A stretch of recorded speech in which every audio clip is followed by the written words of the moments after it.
If you were asked what is necessary to live, what would you say? The answer would be the same for most people. For survival, food, water, and air are essential. If you answered the same, take a moment to think, do you have these things? Do you feel happy in your life if you have these things? In most cases, people would answer no. Which person made possessions a prerequisite for happiness? Perhaps he thought, I will be pleased if I have 1,000 sheep, horses, and a servant. Since then, the direction of the human race has changed.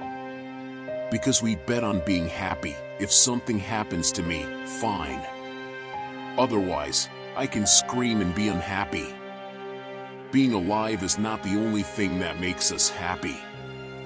If happiness is simply being satisfied with your luck, then we have left it. When you think happiness is the fulfillment of your desires, remember that all desires will never be fulfilled. In the sieve of demand, happiness and comfort do not stay. It is only when we learn to live with ourselves that we can find comfort in life. A king can eat almost the same amount as a pauper, both can sleep equally, and both have the same number of heartbeats per minute. Whether they are happy or not depends on them. Plato compared happiness to water from an Ephesus fountain that evaporates immediately after filling a vessel.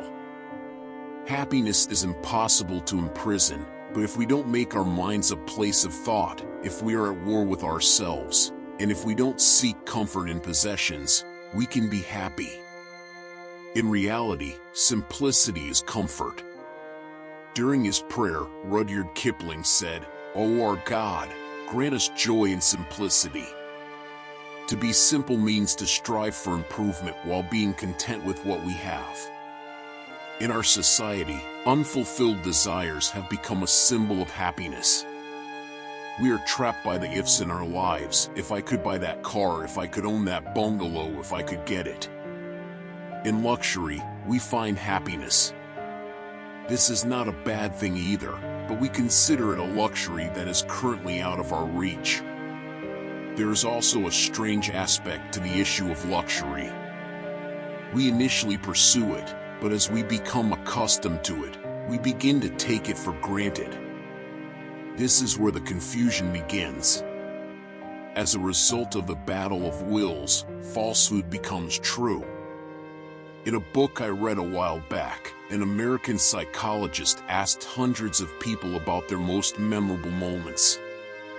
The sun setting, evenings together by the riverbank, a half-closed pair of eyes, and caring for someone have all been deemed to be the most beautiful moments of a person's life by over 95% of people.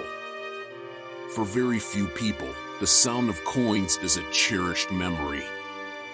Just close your eyes and think for a while. What is the most beautiful moment in your life? Take a deep breath, let go of your thoughts, and answer this question. You may be surprised by what is revealed before your eyes. Humans place a high priority on their dreams. Do not associate life with the acquisition of goods.